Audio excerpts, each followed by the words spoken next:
All right, the rather hacked up end of the Journey of the King, part two of Time and the Gods, where at the end, someone has yet another story. Ulf has yet another story, and it's just like the king's like, all your stories condemn each wisdom condemns the other wisdom of the thing. You contradict each other.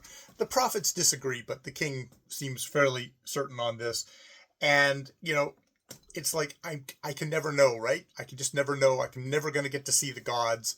I'm never going to get to listen. The gods are never going to listen to me. They're never going to respect me for my authority, which, you're a poppy, dude. And they break away from that and they go to the servants. They go to the dancers and the singers and the wine bearer that he's dismissed. And they're like, you're missing something, dude. You just being with us would probably actually be the better, more fruitful thing. And the wine bearer is like, I can give you the wine of your elder kings, give you that fire again. And the king kind of actually does agree and calls them back. And they have a banquet. And the prophets finally don't speak as prophets do, but speak as other men do. And everyone drinks, except for one prophet whose face is covered and has not given his name, or their name. We'll go with their name. No need to gender, even though everybody else I think has been a dude. And in the end, the king finishes for the night, goes into his chamber alone, shuts the door, and finds that cloaked prophet there. And he says, like, who are you? And it's like, art thou too a prophet? And the figure answered, I am a prophet. And knowest thou aught concerning the journey of the king? And the figure answered, I know, but have never said. And the king said, who art thou that knowest so much, and has not told it? And he answered, I am the end. Then the cloaked figure strode away from the palace, and the king, unseen by the guards, followed upon his journey. I guess the end finally did visit the king, as it visits us all, and we all, in the end,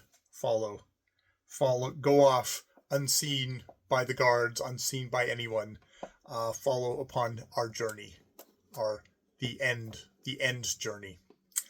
All right, yeah.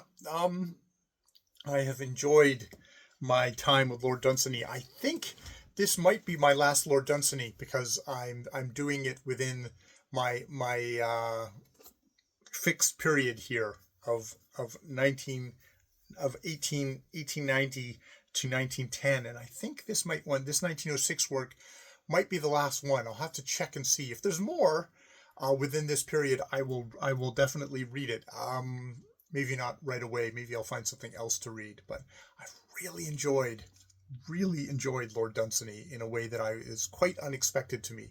Definitely reading him out loud is the way to go, but I found him kind of shockingly modern in his outlook, even though the language is very ye olde language, very King James Bible ye olde language. I found his work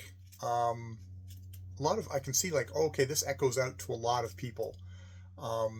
These particular ones, and yeah, it'll be interesting to try some of his. I know he's got like the Elfland's, the Lord Elf's Daughter or something like that one, which is much later, which is quite influential. I will at some point pull that one out and read it out loud, but at the moment I'm going to keep with my 1890 to 1910 focus. But wow, Lord Dunsany, he rocks, man. In all his modernistic, skeptical, funny, fairly clear-eyed view of life in this universe and non-life in this universe. Ciao.